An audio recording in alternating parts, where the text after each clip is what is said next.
A possible major spoiler for tonight's big announcement from Tony Khan on AEW Dynamite may have possibly been revealed. We'll let you know the details about that. Ari Emanuel and Mark Shapiro reportedly told Vince McMahon that he should resign as the executive chairman of TKO Group Holdings. We've got a load more details on the internal reaction to the lawsuit, the allegations, as well as the actions of Ari Emanuel advising McMahon he needed to resign from the company. Plenty of details on that. Plus, CM Punk, we've got an update on his rehab after his torn tricep surgery.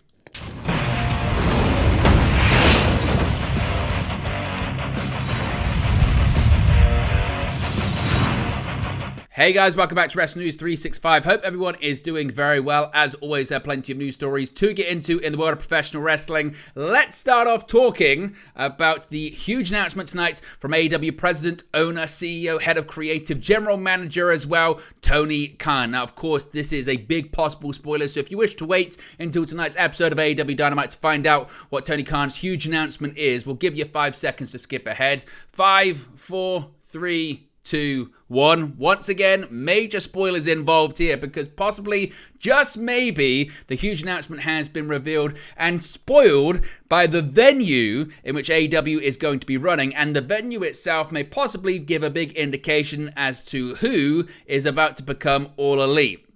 Now, with a major Tony Khan announcement advertised for tonight's edition of AEW Dynamite on TBS, there has been a lot of speculation about what AEW has in store.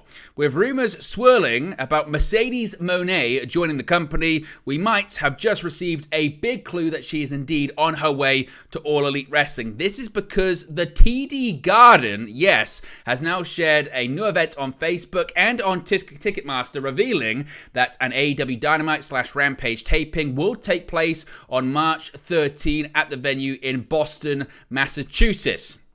Now, with Mercedes Monae from Boston, it has been heavily speculated that AEW could hold a show similar to Rampage: The First Dance back in 2021, the show that took place from the United Center in Chicago, Illinois, for CM Punk's debut. Of course, this comes after the reports that some within All Elite Wrestling expect the former Sasha Banks to physically appear for the promotion in March. It was also previously reported that Tony Khan's announcement is expected to be related to Mercedes Monae, but the report noted that this hadn't been explicitly confirmed. It does look like this indeed is going to be the case. Now, what's quite interesting about this as well is Mercedes Monae shared this photo on her Instagram story back in December of last year. It was outside of the TD Garden when WWE held a show there during its holiday tour. Well, the former women's champion could be making a return to wrestling there. All signs are pointing to an AEW debut rather than a WWE return. Of course, Mercedes Monae hasn't wrestled since suffering an ankle injury in her New Japan Strong Women's Championship match in May of last year at the New Japan Resurgence show. So, it does look like this has been possibly spoilt. Now, when it comes to, as I mentioned, this show, AEW Dynamite in Boston, Massachusetts at the TD Garden, according to WrestleTix, it's now officially on the Ticketmaster website as well for March 13th.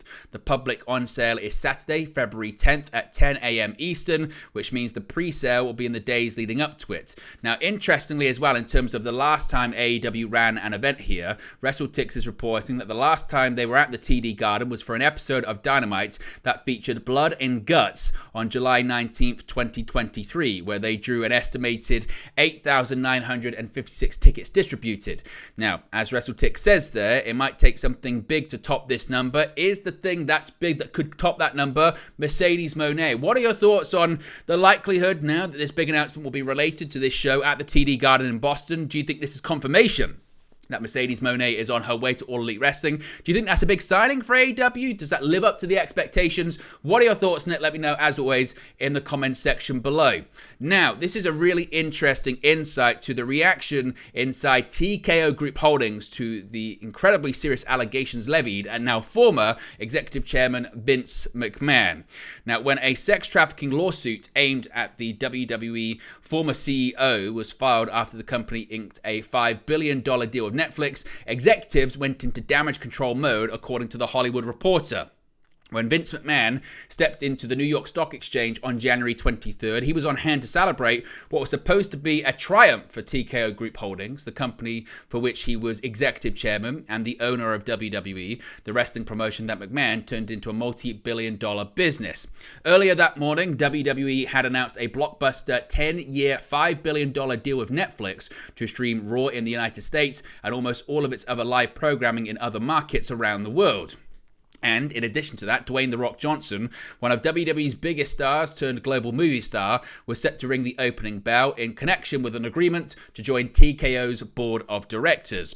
Speaking to attendees in the New York Stock Exchange ornate 6th floor boardroom that morning, Johnson accepted a gold TKO championship bout from McMahon and TKO CEO Ari Emanuel. Quote, "Life can be so incredible and so unpredictable," Johnson said, noting his familial ties to the company. "I get a chance to sit at the table that my grandfather and my dad helped build. Ultimately, that thing that you're building ends up building you."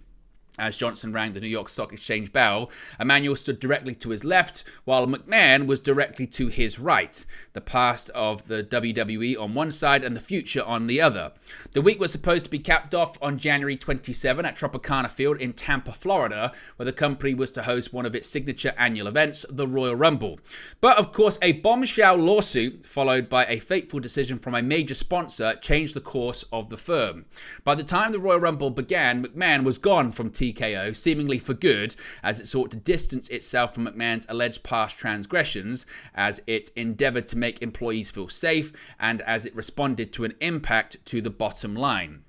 Those concerns culminated on the evening of January 26 when, according to The Hollywood Reporter, Ari Emanuel and TKO president and COO Mark Shapiro called Vince McMahon and told him it would be in the best interest of the company for him to resign. He agreed and submitted his resignation.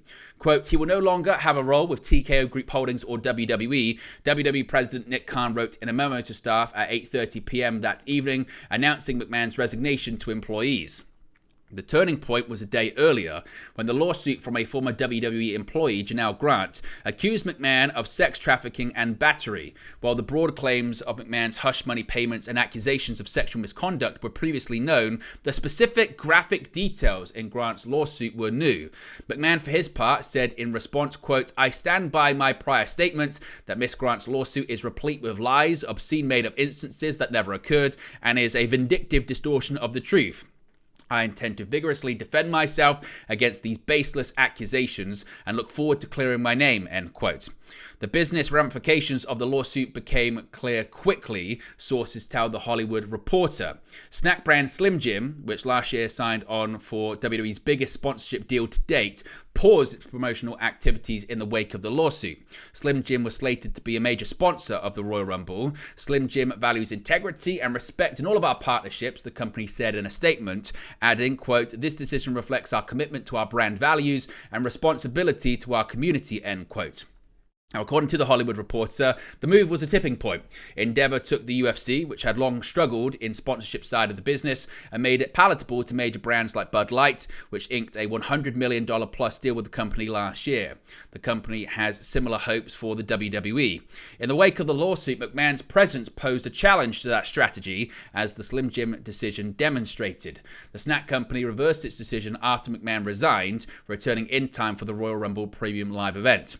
The long-term television deals with Netflix, NBC Universal, and the CW were not considered to be at risk, but with NBC Universal's rights for the WWE's Premium Live events coming up in 2026, and with UFC rights talks coming up in 2025, keeping McMahon as executive chairman of TKO while the lawsuit unfolded could have been problematic. Sources, according to The Hollywood Reporter, say that TKO executives reached out to all of the company's rights partners after the news broke, well aware of the need to keep them in the loop as to what was happening. The blockbuster deal with Netflix also has an opt-out clause in 5 years, giving Netflix an exit should McMahon continue to weigh on the company. The timing of the Netflix deal, one source said, was fortuitous, speculating that had the suit been filed earlier, the deal could have been put in jeopardy. Netflix chief content officer Bella Baraja asked about McMahon and his relationship with the WWE during a January 31st press conference, told reporters, quote, "He's gone, so he's not there, he's gone," end quote, suggesting that the streaming giant was betting that its WWE deal would be a post-McMahon one.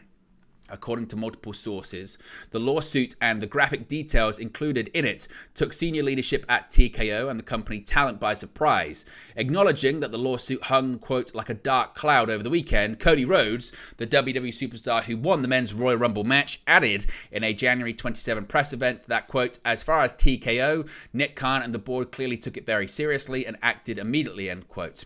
While the lawsuit shook WWE, another source, according to The Hollywood Reporter, argues that McMahon's past had finally caught up to him. After all, the wrestling executive has already executed the WWE once before, retiring in July 2022 after the initial allegations and board investigation came out. However, he remained the WWE's controlling shareholder and just a few months later used his ownership of the company to appoint himself and two allies to the board and initiate a sales process. And he did so even as the WWE board expressed concern in a letter to McMahon in December 2022 about what other details could come out in relation to the settlements and probes, citing, quote, government investigations into your conduct by the US Attorney's Office and SEC, end quote. McMahon ultimately returned to the company on January 5th, 2023, causing the WWE stock price to skyrocket, kicking off the sales process that eventually led to the deal with Endeavor. According to The Hollywood Reporter, sources say that even while McMahon was no longer active and an active member of the executive team, he would weigh in on creative decisions, reaching out to employees by email and text with suggestions. While McMahon used his power as controlling shareholder to reinstall himself, the new TKO is firmly controlled by Endeavor, making any sort of official comeback unlikely. Just a couple of months after the TKO deal closed last September, McMahon filed with the SEC to sell some $700 million worth of stock in the company, a sizable chunk of his holdings. That being said, he still owns a big portion of the company, representing about 10% of shares outstanding. It may not be enough to reappoint himself to the board, but enough to carry influence. His long-term intentions with his economic interest in TKO must be a consideration as a shareholder, wrote Moffett-Nathanielson analyst Robert Fishman on January 29, adding that if he had to sell more stock to cover legal liabilities, it could put a downward pressure on TKO stock. The legal exposure for the company may still exist, but having him gone can at least let the employees, executives, and talent figure out its future without him being a drag on opportunities. Quote, look, we had an amazing week, said WWE head of creative Paul Levesque, better known by, of course, his name Triple H in the ring, at the post-Royal Rumble press conference when pressed about what he knew about McMahon's conduct. Quote, a 10-year, $5 billion Netflix deal, Rock joining our board, we just sold out the Royal Rumble, put 48,000 people in Tropicana Field. I choose to focus on the positive, and yes, there's a negative, but I want to focus on that and just keep it to that, end quote.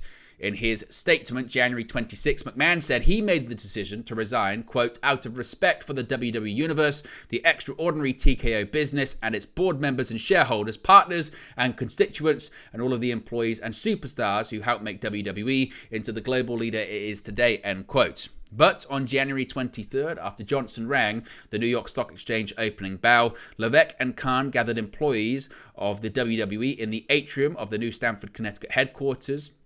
In a surprise appearance, Johnson joined them on stage to rally the troops. McMahon did not. So what are your thoughts on some of those new details regarding Ari Emanuel and Mark Shapiro reportedly saying to Vince McMahon, look, you've got to resign for the betterment of the company, and McMahon agreeing? And it looks very, very unlikely that Vince McMahon will ever be back in WWE or TKO, but because of his shareholding, still does have significant influence over the company. What do you think all of this means? Let me know your thoughts, as always, in the comments section below.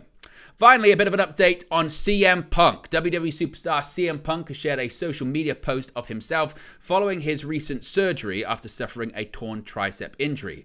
Punk suffered the injury during his January 27 Royal Rumble match appearance. On the following episode of Monday Night Raw, Punk confirmed that he will be missing months of action and will not be competing at WrestleMania 40 in April in Philadelphia.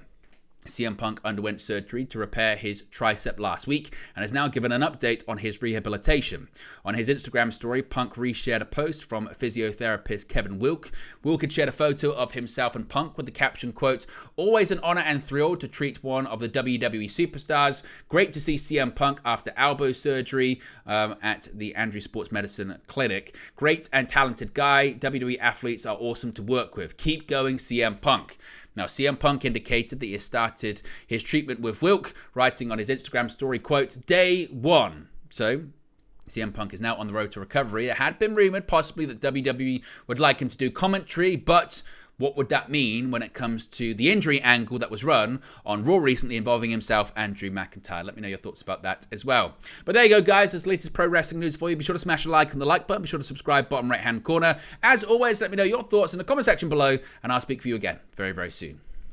Hey guys, thank you for watching, listening, streaming, or however you come across this video today. Be sure to click on the video on the right there to watch our next video, or click the bottom there to subscribe, or the bottom right hand corner. Thank you very much, and I'll speak to you again very soon.